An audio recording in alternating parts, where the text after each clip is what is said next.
من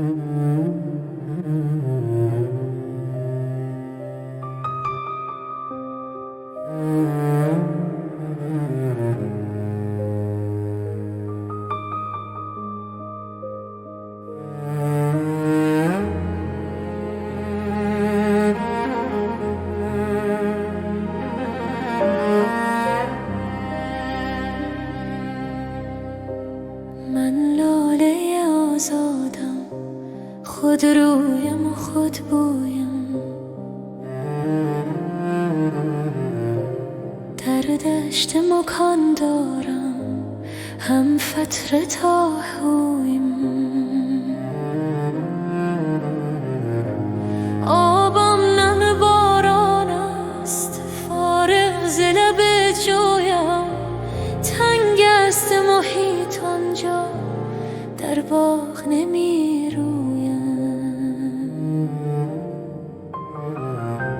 من لاله آزادم، خود رویم و خود بویم. از خون رگ خویش است گل رنگ به رخ دارم.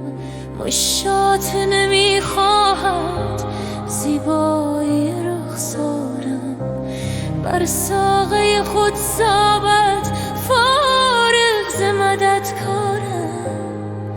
نی در طلب یارم، نی در غم اغیارم. من لاله آزادم، خود رویم و خود بویم. هر صبح نسیم آید بر دست طواف من. آهو برگان را چشم از دیدن من روشن. سوزنده چراغستم در گوشه این مامن. پروانه بسی دارم سرگشته به پیرامن. من لاله آزادم، خود رویم و خود بویم. از جلوی سبز و سرخ طرح چمنی ریزم. گشته از ختن صحرا از بوی دل آویزم. خم می شوم از مستی هر لحظه و می خیزم. سر تا به قدم نازم، پا تا به سر انگیزم. من لاله آزادم، خود رویم و خود بویم.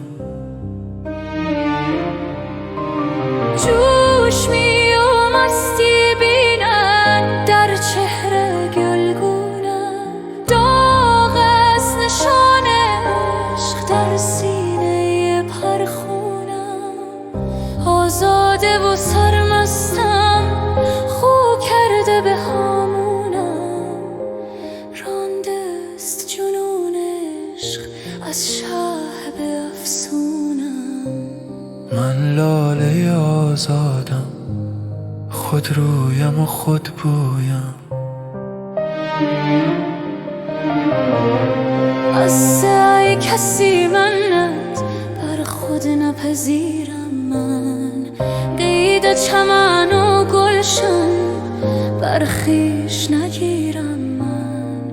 بر فطرت خود نازم، وارسته ضمیرم من. آزاده برون نایم، آزاده بمیرم من. من لاله آزادم، خود رویم و خود بویم.